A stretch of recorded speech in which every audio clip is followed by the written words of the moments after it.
जाति है नहीं रुकते थे और भाग्यशाली गृहस्थ से भिक्षा प्राप्त करते थे।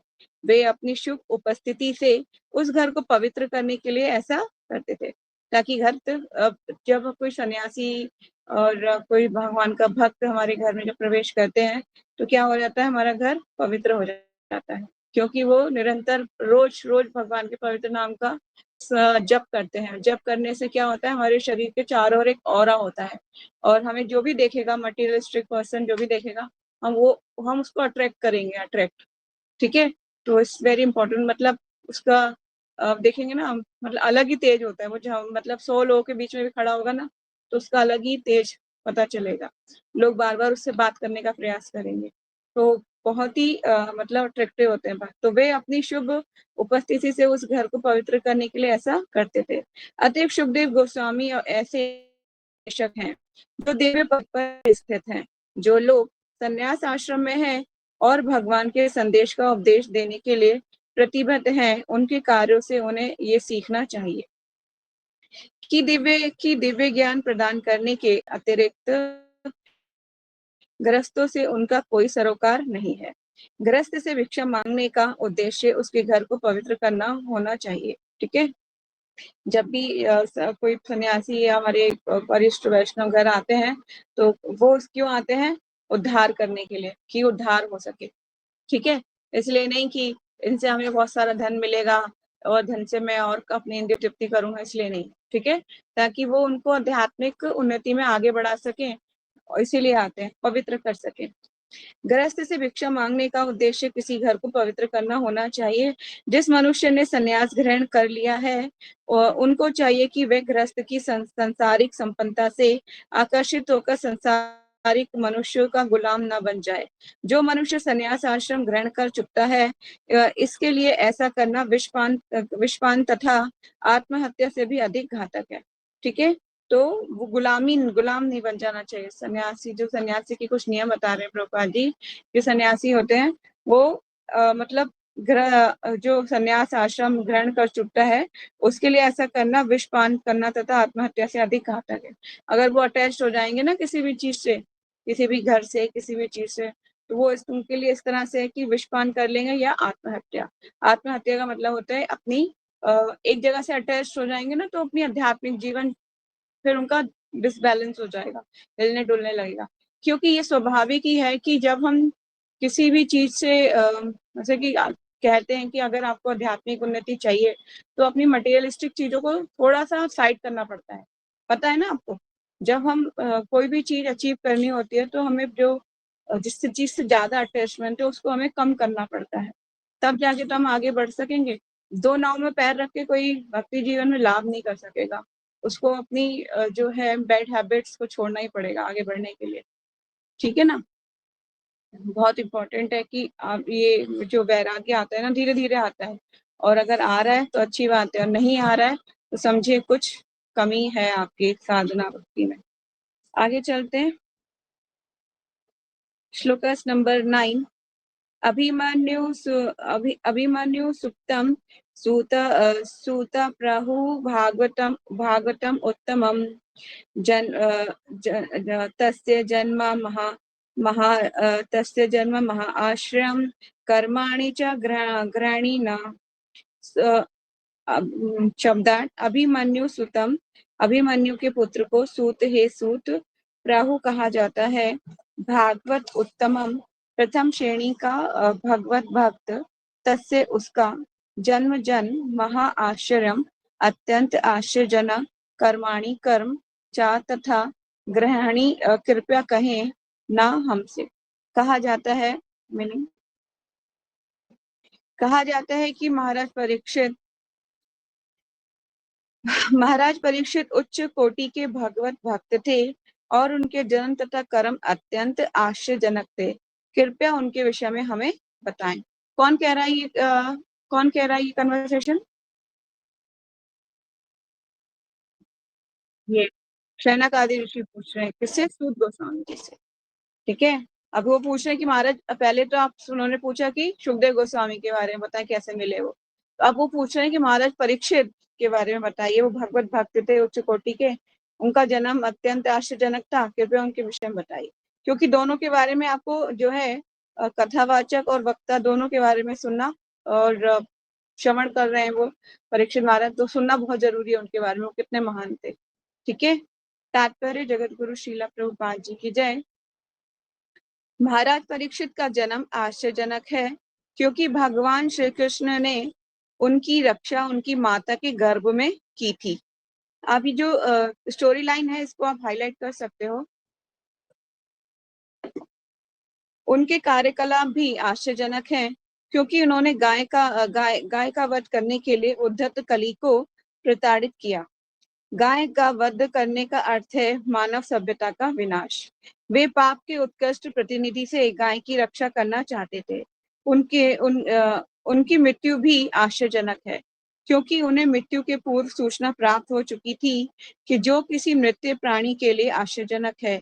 इस तरह उन्हें गंगा के तट पर आसीन होकर और भगवान की दिव्य लीलाओं को सुनते हुए प्रयाण करने की तैयारी कर ली थी। जब तक वे भागवत का श्रवण करते रहे उन्होंने ना तो भोजन किया, न जल ग्रहण किया, ना ही वे एक क्षण सोए। अतः उनकी सारी बातें आश्चर्यजनक हैं और उनके कार्यकलाप ध्यान से सुनने योग्य हैं। यहाँ पर उनके विषय में विस्तार सुनने की इच्छा की गई है। ठीक है। जो story line is very important, you can mark this story, आप इसको हाईलाइट कर लीजिए।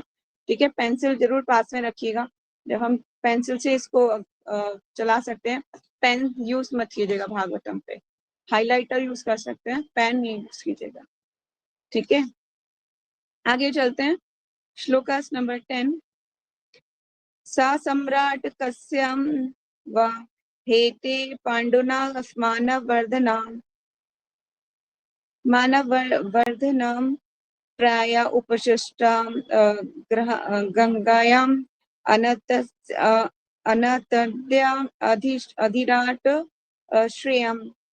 शब्दार्थ सा वह सम्राट महाराज कस्य किस वाक अथवा हेते कारण से पांडु के पुत्रों का मान वर्धन कुल को संपन्न करने वाला प्रया उपशिष्ट बैठे तथा उपवास करते गंगा के तट पर अनंत्या उपेक्षा करके अधिराट प्राप्त किया राज्य श्रेयम ऐश्वर्य। वे एक महान सम्राट थे और उनके पास उपार्जित राज्य के सारे ऐश्वर्य थे।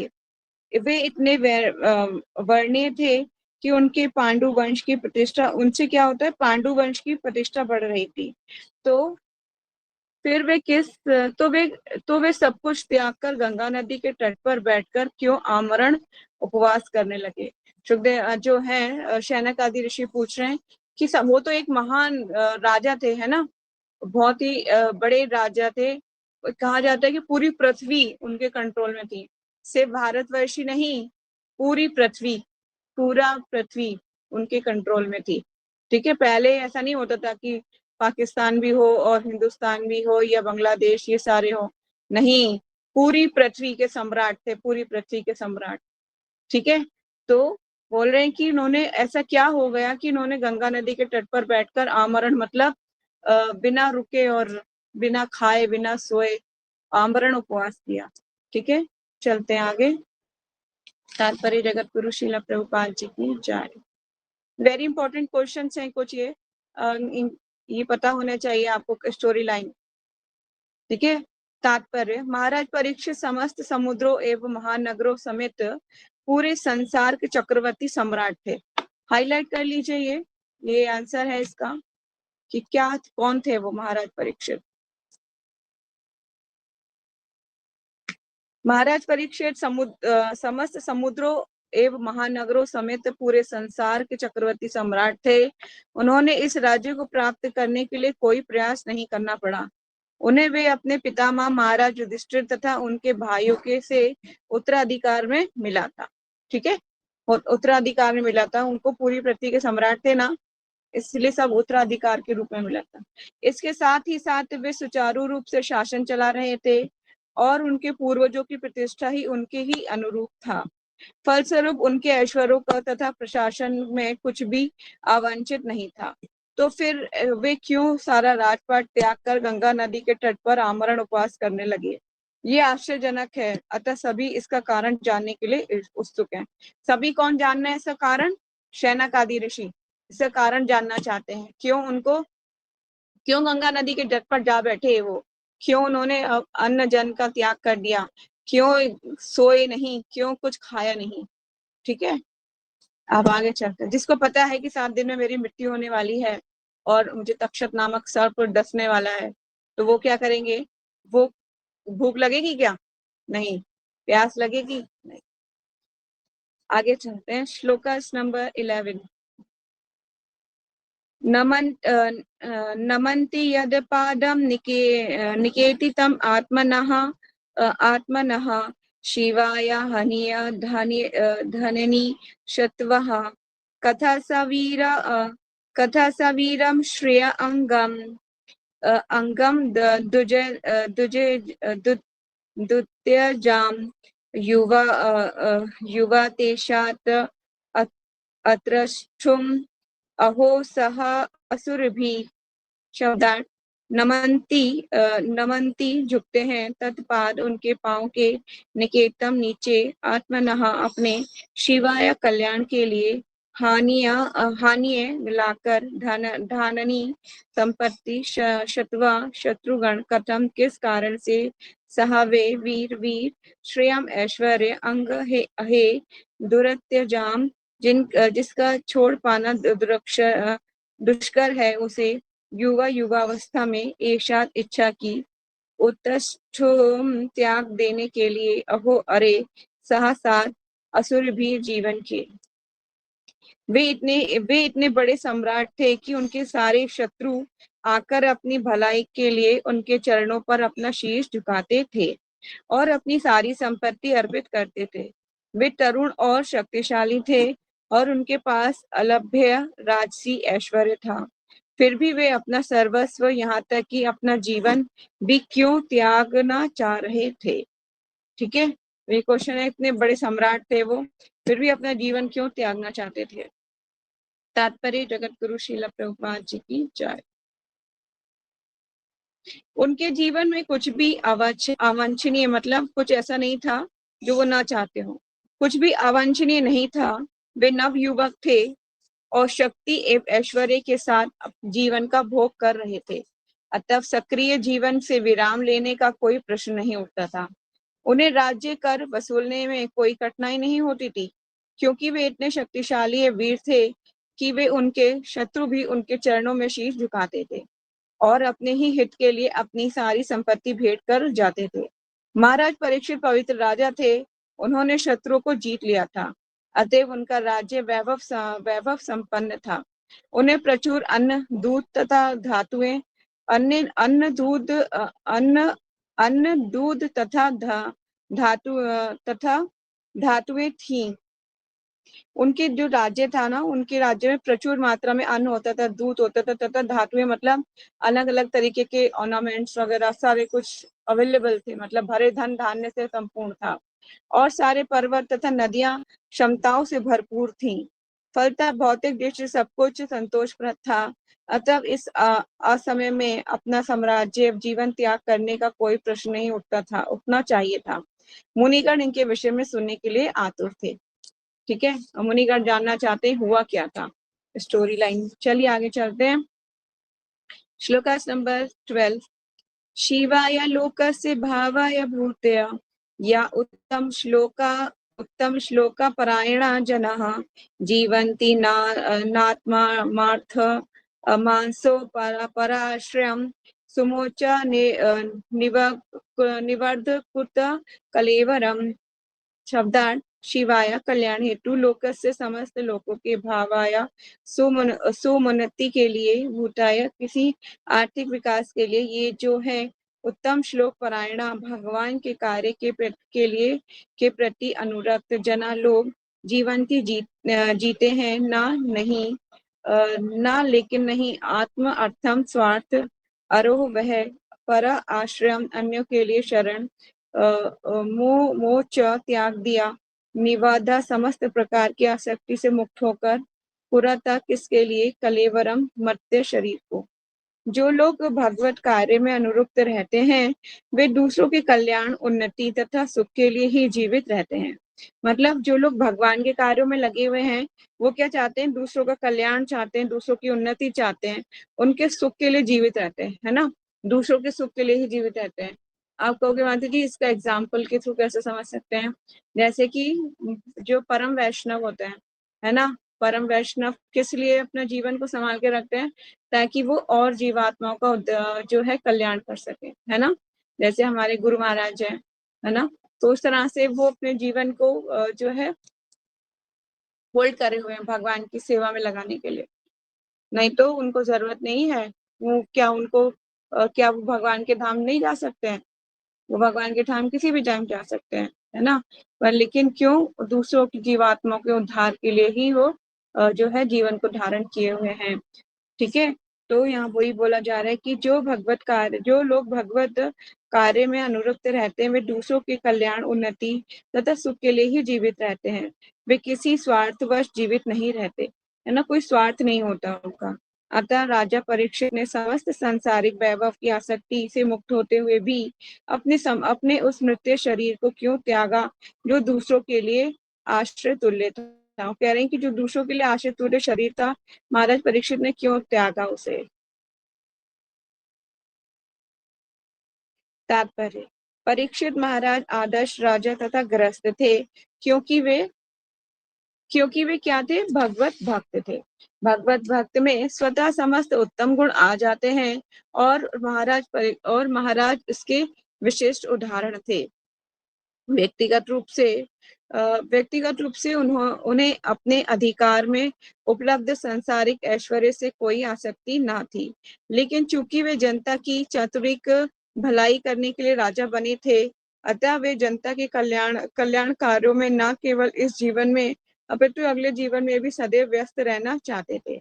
वे कसाई घरों की या गौवध की अनुमति नहीं देते थे।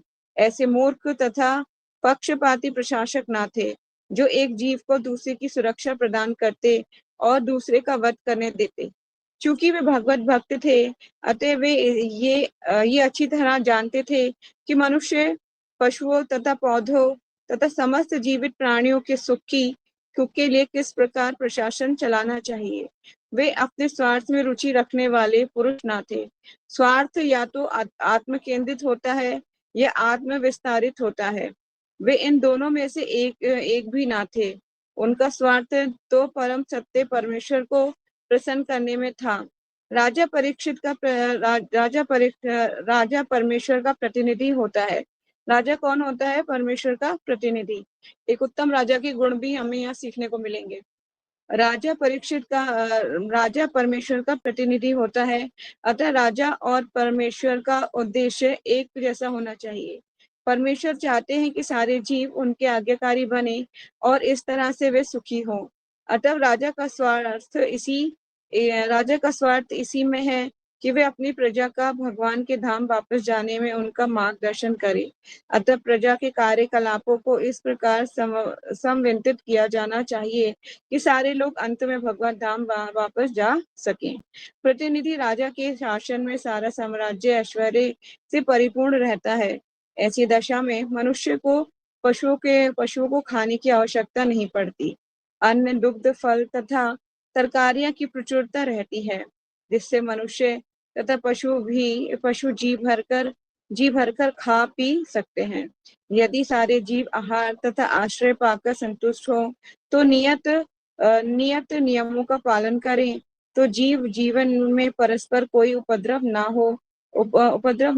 हो। महाराज परीक्षित योग्य राजा थे, अतः उनके शासन में सभी लोग सुखी थे। ठीक है? तो एक बहुत ही उत्तम कोटि के राजा थे महाराज परीक्षित। आगे चलते हैं श्लोक नंबर 13।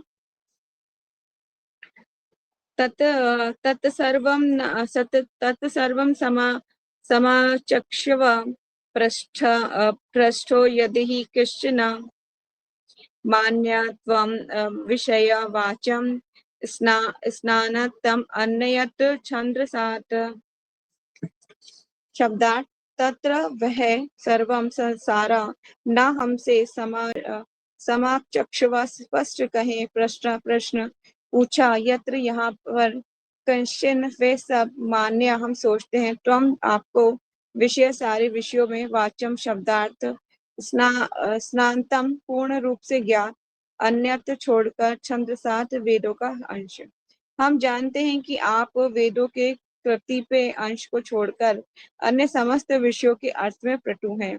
अतएव आप उन सारे प्रश्नों की स्पष्ट व्याख्या कर सकते हैं जिन्हें हमने आपसे अभी पूछा है।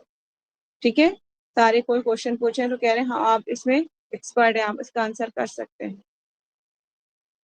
हरि बोल। तात्पर्य जगत गुरु श्रील प्रभुपाद जी की जय। वेदों तथा पुराणों में वही अंतर है। अब यहाँ पे वेदों और पुराणों में अंतर बताया गया है। प्रभुपाद जी बता रहे हैं वेदों तथा पुराणों में वही अंतर है जो ब्राह्मणों एवं परिवाजकों में होता है। ब्राह्मण वेदों में वर्णित कुछ सकाम कर्मों को यज्ञ संपन्न करने के लिए होते हैं, लेकिन परिव्रजकाचार्यों का या विद्वान उपदेशकों का कार्य दिव्य ज्ञान को सबों तक पहुंचाना होता है। अतः परिव्राजकाचार्य सदा वेद मंत्रों के उच्चारण पटु नहीं होते। उनका अभ्यास ब्राह्मणों द्वारा लय युक्त उच्चारण में नियमित रूप से किया जाता है, क्योंकि ब्राह्मण वैदिक अनुष्ठानों को संपन्न कराने के लिए होते हैं। लेकिन इससे ये नहीं समझना चाहिए कि ब्राह्मणशील उपदेशक परिव्रजकों की अपेक्षा ब्राह्मण अधिक महत्वपूर्ण है। वे एक साथ एक तथा भिन्न है, क्योंकि विभिन्न मार्गों के होते हुए भी उनका लक्ष्य एक है। ठीक है, तो यहाँ पे दोनों के बीच में अंतर बताया जा रहा है। वैदिक मंत्रों में, पुराणों तथा इतिहासों में जो कुछ वर्णित है उनमें भी कोई अंतर नहीं है। श्री जीव गोस्वामी के अनुसार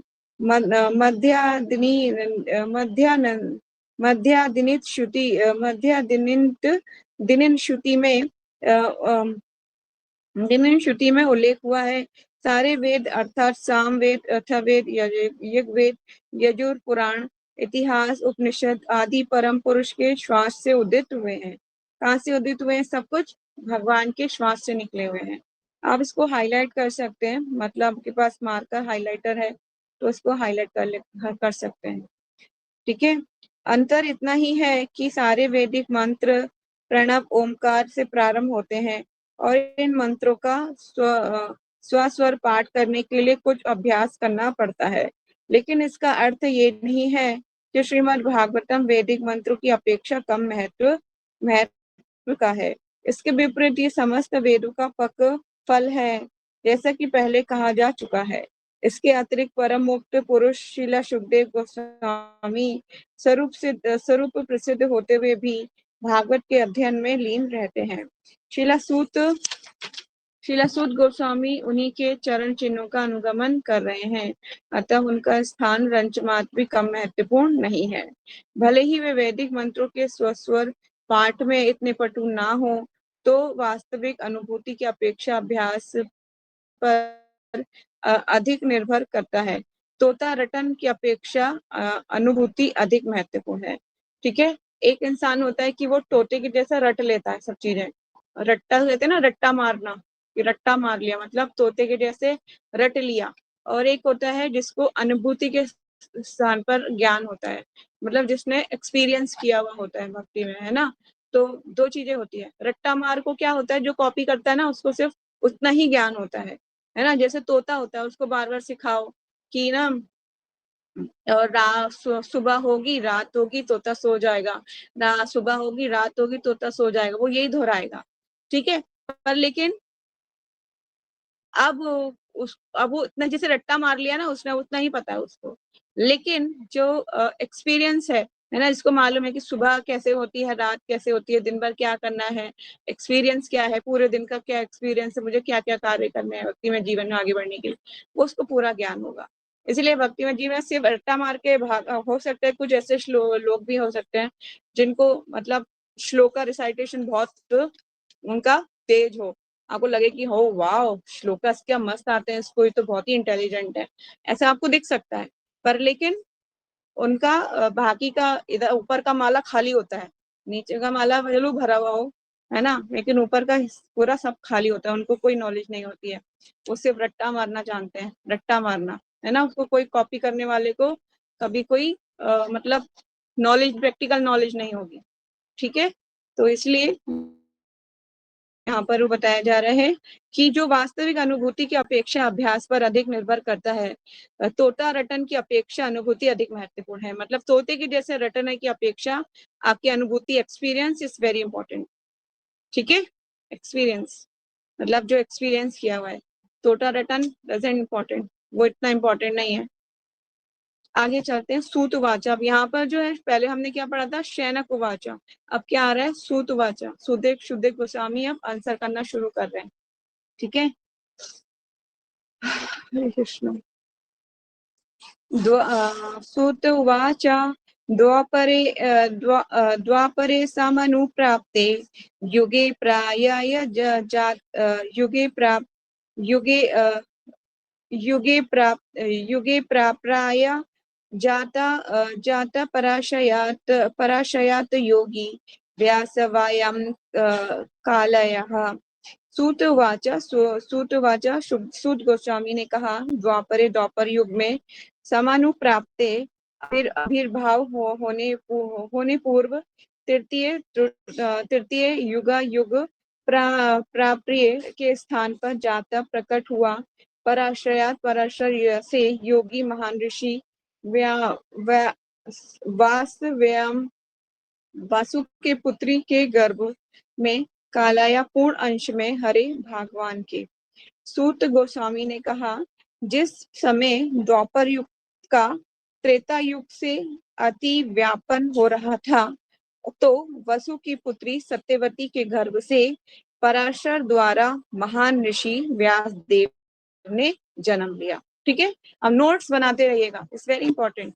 अब हम स्टोरी लाइन में चले गए हैं, शुरू से स्टोरी चल रही है, ठीक है। अब स्टोरी लाइन में सूत गोस्वामी क्या बता रहे हैं कि जब द्वापर युग का त्रेता युग से अधिव्यापन हो रहा था, मतलब त्रेता युग एंड हो रहा था और द्वापर युग क्या हो रहा था, स्टार्ट हो रहा था, ठीक है। तो क्या होता है, तो वसु की पुत्री, वसु 8 वसु है ना, उनमें से एक वसु की पुत्री सत्यवती के गर्भ से पराशर द्वारा, पराशर मुनि है ना, पराशर मुनि थे, पराशर द्वारा महर्षि व्यासदेव ने जन्म लिया, ठीक है। It's very important. अब मैं आपसे क्वेश्चन लाइन में स्टोरी पूछ लूंगी कि पराशर कैसे व्यासदेव का जन्म हुआ, उनके माता पिता का नाम क्या है, ठीक है। आगे चलते हैं। तात्पर्य जगत गुरु शीला प्रभुपाद जी की जय। सत्य, द्वापर, त्रेता तथा कली 4 युग, 4 युगों का अर्थात एक कालक्रम होता है, लेकिन कभी कभी इनमें अधिव्यापन हो जाता है।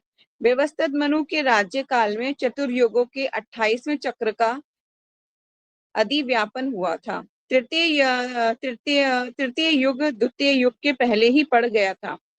अच्छा, ऐसे युग में भगवान श्री कृष्ण भी अवतरित होते हैं। तृतीय युग और मतलब जो तीसरा युग है द्वितीय युग के पहले पड़ गया था। अब इसमें स्टोरी लाइन में इसका थोड़ा फुल भी पढ़ते हैं पहले, फिर मैं आपको उसको बताऊंगी। ऐसे युग में भगवान श्री कृष्ण भी अवतरित होते हैं और इसलिए कुछ विशेष परिवर्तन हुआ था। ऋषि की माता सत्यवती वसु मछुआरे की पुत्री थी और उनके पिता महामुनि पराशर थे। व्यासदेव के जन्म का यही इतिहास है। प्रत्येक युग तीनों कालों में विभाजित होता है और हर काल संध्या कहलाता है। व्यासदेव इस युग के तृतीय संध्या में प्रकट हुए थे, ठीक है। तो इस युग के तृतीय संध्या को तो द्वापर युग कहा जाता है, लेकिन जो ऊपर जो लाइन दी गई है इसके बारे में मैं आपको किसी से पूछ के बताऊंगी कि पहला तृतीय युग द्वितीय युग से पहले ही पड़ गया था। तो ये जो लाइन है ये मुझे बताना पड़ेगा पूछ के आपको, ठीक है। इसको होल्ड कीजिएगा। आगे चलते हैं नेक्स्ट में, श्लोकास नंबर 15। सावे कश्चित् सवस्त्या उपशयं जलं शुचिः विव्यक्ते एक आसीना उदिते स रविमंडले। शब्दार्थ, सावे कदाचिन एक बार सारवत्या सरस्वती नदी के तट पर उपशयम का प्रातःकालीन आचमन से निवृत्त होकर जलम जल से शुचि पवित्र होकर विभक्ते एकाग्रता एक अकेले आसीन इस प्रकार बैठे हुए उदिते उदय होने वाले रवि मंडले सूर्य के गोले का। एक बार सूर्य उदय होते ही उन्होंने व्यासदेव ने सरस्वती के जल से प्रातःकालीन आचमन किया और मन एकाग्र करने के लिए वे एकांत में बैठ गए। एक बार क्या हुआ था, एक बार सूर्य उदय होते ही उन्होंने व्यासदेव ने सरस्वती के जल से प्रातःकालीन आचमन किया, उन्होंने आचमन किया और मन एकाग्र करने के लिए वे एकांत में बैठ गए। तात्पर्य जगत गुरु शीला प्रभुपाद जी की जय। सरस्वती हिमालय पर्वत के बद्रिका आश्रम क्षेत्र में बहती है, दिस ट्रू। अतएव यहाँ पर जिस स्थान को इंगित किया गया है वे बद्रिका आश्रम में शम्य प्रयास है जहाँ व्यासदेव रह रहे थे। ठीक है, तो आज भी अगर आप जाएंगे बद्रीनाथ धाम तो आपको वहां पर सरस्वती नदी मिलेंगी देखने के लिए, और ये आश्चर्यजनक है बहुत। अब आप कहोगे कैसे माता जी, तो नदी का मतलब होता है कि वो पहाड़ से गिरती है और बहती है ना, ग्राउंड पर बहती है। तो मैं आपको बताती हूँ, जब बद्रिका आश्रम जब बद्रीनाथ जाएंगे तो भगवान के दर्शन करेंगे, इससे मैंने पहले ही बताया था, है ना। नर और नारायण के रूप में भगवान वहाँ तपस्या कर रहे हैं। शालिग्राम पत्थर है पूरा वहाँ पर, वो नर और नारायण के विग्रह आपको उसी पे पत्थर में ही, शालिग्राम शिला में ही दो रूप मिलेंगे तपस्या फॉर्म में देखने के लिए। ठीक है, वहाँ पे और भी देवी देवताओं के जो मतलब जैसे कि नारद मुनि भी है वहाँ पर। और 6 महीने बोला जाता है, 6 महीने जो है मनुष्यों को सेवा मिलती है और 6 महीने जो होती है देवताओं को सेवा मिलती है। ठीक है, तो आगे जाएंगे बद्रीनाथ धाम से थोड़ा सा और आगे, लगभग अराउंड 10 किलोमीटर 10 किलोमीटर की दूरी पर वहां पर सरस्वती नदी और भी थोड़ा सा और भी स्थान जो है काफी नैरो हो जाता है, मतलब छोटा हो जाता है। फिर वहां पर सरस्वती नदी बहती हुई दिखती है। बहती हुई से मतलब पहाड़ से गिर रही है ना, जैसे पहाड़ से गिर रही है। अब आप कहोगे नीचे बह रही होगी, नहीं, पहाड़ से गिरती हुई आपको दिखती है, उसके बाद वो आगे बहती हुई नहीं दिखती, वो अंदर जा रही है पाताल लोक में अंदर, और वो लुप्त हो जाती है। मतलब ऊपर से गिरती हुई दिखेगी आपको, लेकिन ग्राउंड पे बहती हुई नहीं दिखेगी, वो ऊपर से गिर रही है और अंदर जाके लुप्त हो रही है, दिख नहीं रही है। इसीलिए वो मतलब बहुत रेयर है। आप देख सकते हो, यूट्यूब वीडियोस भी हैं उसमें बहुत सारी, आपको सिर्फ बहती हुई मतलब ऊपर से गिरती हुई दिखेंगी, बहती हुई। उनका पानी जो है एकदम सफेद व्हाइट कलर की। और वहां पर व्यास गुफा भी है जहाँ पर श्री जो है गणेश जी ने जो है व्यास देव ने गणेश जी को बोला था कि महाभारत लिखिए, तो वो लिख रहे थे। तो बड़ी ही उनको विनय करके लेके आए थे कि उन्होंने कि आइए आप लिखिए, और क्योंकि मुझे फास्ट लिखने वाला चाहिए। तो गणेश जी ने बोला कि मैं लिख तो दूंगा, पर लेकिन जो है अगर आप बीच में रुक गए तो मैं लिखूंगा नहीं इससे आगे। तो व्यास देव भी बहुत होशियार थे, तो उन्होंने बोला कि लेकिन आपको समझ के लिखना पड़ेगा, क्योंकि इतना टाइम जब तक वो समझेंगे उन्हें सोचने का समय मिल जाएगा। तो वो उन्हें समझा समझा के, वो जब भी लिखते थे तो समझ समझ के लिखते थे कि हाँ ऐसा ऐसा है। तो मतलब ये व्यास गुफा भी है, वहां पर बहुत चीजें आपको ऐसे मिलेंगी। और मुचकुंद गुफा भी है, मुचुकुंद का उद्धार जहाँ हुआ था, जैसे पढ़ते हैं मुचुकुंद का उद्धार, जो आपने पढ़ा होगा कृष्णा बुक में आगे अभी हम भागवतम में पढ़ेंगे, उसको 10th कैंटो में आएगा, है ना। तो ये सारी चीजें जो आप अभी जो शास्त्रों में पढ़ते हो वो प्रैक्टिकली है, एग्जिस्ट करती है। ऐसा नहीं है वो काल्पनिक है, वो मैथोलॉजी है, ऐसा नहीं है। ठीक है, सब कुछ एज प्रेजेंट मिलेगा। तो श्रीमद बद्रिका आश्रम में प्रभुपाद जी जो लिख रहे हैं, सरस्वती नदी हिमालय पर्वत के बद्रिका आश्रम क्षेत्र में बहती है, इट्स ट्रू, आज भी वहीं बहती है वो।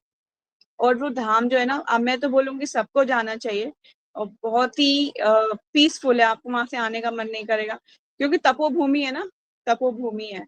ईच एंड एवरी स्टेप जब भी आप आगे रखोगे ना पैर, आपको लगेगा कि वाह, ये नदी बह रही है, अलकनंदा नदी है ना। अभी शास्त्रों में और वर्णन अभी आपको मिलेगा इसको पढ़ने के लिए, सब कुछ एज इट इज मिलेगा। और वहां पर श्रीमद भागवतम का अध्ययन भी होता है 1 घंटा, पता है। जो बद्री का आश्रम है जहाँ पे बद्रीनाथ जी का मंदिर है ना, तो वहां पर पुरोहित जो है, मैंने उनसे बात किया था पुरोहितों से, क्योंकि ना मैं बहुत ही ना एक कह लीजिए मेरे अंदर क्वेश्चन आंसरिंग का कीड़ा है, कीड़ा। तो मैं ये जानना चाहती थी कि जो हमारे शास्त्रों में लिखा है एट प्रेजेंट वो उसको उसका मतलब कि एज इट इज होता है कि नहीं होता। तो मैंने उनसे पूछा था, तो वो बोले कि हाँ, श्रीमद् भागवतम का हम डेली अध्ययन करते हैं 1 घंटा यहाँ पर, और जो लोग यहाँ बैठे रहते हैं वो भी सुनते हैं। जो मैंने उनसे पूछा, जो शास्त्रों में श्रीमद् भागवतम में जिस बद्रिका आश्रम का वर्णन है, क्या ये वही बद्रिका आश्रम है? बद्रीनाथ धाम को ही बद्रिका आश्रम बोलते हैं? बोले हाँ, यस।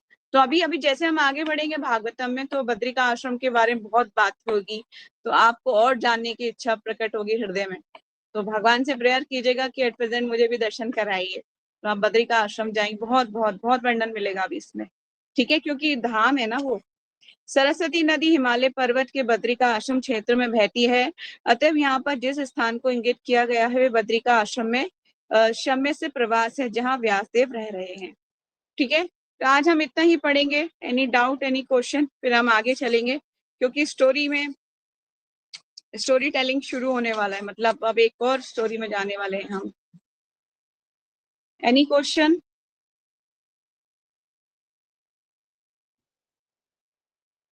हाँ जी, हाँ जी।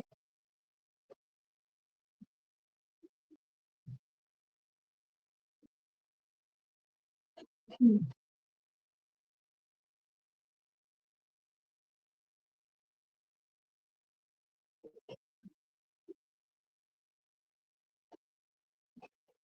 हम्म। आजकल तो मतलब ट्रस्ट ही नहीं रह गया, विश्वास की बहुत कमी है ना। पर आप देखिए, एक काम कीजिए, आप उनको धन मत दीजिए, आप उनको अन्न दे दीजिए। अगर वो मांगने आते हैं ना, अन्न दे दीजिए, पर लेकिन धन मत दीजिए। अगर वो आपसे धन मांगे ना कि हमें धन की आवश्यकता है, तो उनको बोल दीजिएगा हम अन्न दे सकते हैं। क्योंकि ये आप ना उस ऐसा करने से आप ये समझ पाओगे कि उनका लेवल क्या है। ठीक है। और हर कोई आजकल जो है तो बहुत ही कलयुग है ना, तो कभी कभी सही और गलत में फर्क करना बड़ा मुश्किल हो जाता है ना, पहचानना। तो सही को क्या, कैसे दान को भी तो बोला जाता है ना, दान भी किसको देना, योग्य पात्र को देना है ना। स्थान का भी, काल का भी, समय का भी, सब चीजों को परखने के बाद देना है। किसको दे रहे हो, कैसा दे रहे हो, आपके धन का मिसयूज तो नहीं हो रहा है। बहुत लोग मांगने के लिए, बहुत लोग आते हैं, बहुत लोग आते हैं, पर जो है बोला जाता है कि प्रसाद दीजिए, ज्यादा जितना हो सके प्रसाद को दीजिए। ठीक है। तो इम्पोर्टेंट है कि आप किसको क्या दे रहे हैं। धन, अगर आपके धन का मिसयूज हुआ, उसने आपके धन का मिसयूज किया, तो उसका धन का, जो वो गलत काम करेगा उसका आधा भाग आपको रह भी जाएगा। मतलब उसने गलत काम किया तो आपको भी उसका फल भोगना पड़ सकता है। ठीक है। तो ध्यान पूर्वक दान करना चाहिए और समझ के, बहुत इंपॉर्टेंट है। Any more question? नहीं? और ईशा, किसी और का कोई क्वेश्चन है? शांता आशा, कोई और? No question. नहीं? ओके। तो ठीक है, कल हम इसको कंटिन्यू करेंगे। ठीक है। तो यही वाइंड अप करते हैं। ग्रंथ श्रीमद् भागवतम की जय। वांछा कल्पतरुभ्यश्च कृपा सिंधुभ्येव च पतितानां पावनेभ्यो वैष्णवेभ्यो नमो नमः। अनंत कोटि वैष्णव भक्तवृंद की जय। नामचरण दास ठाकुर की जय। जगत गुरु श्रील प्रभुपाद शिव गुरुदेव की जय। जय गो सीतानाथ प्रेमानंदे। हरि हरि बोल, हरि कृष्णा। श्रीमद् भागवतम की जय। Thank you so much for joining Isha, Natasha, Shri Hari Krishna.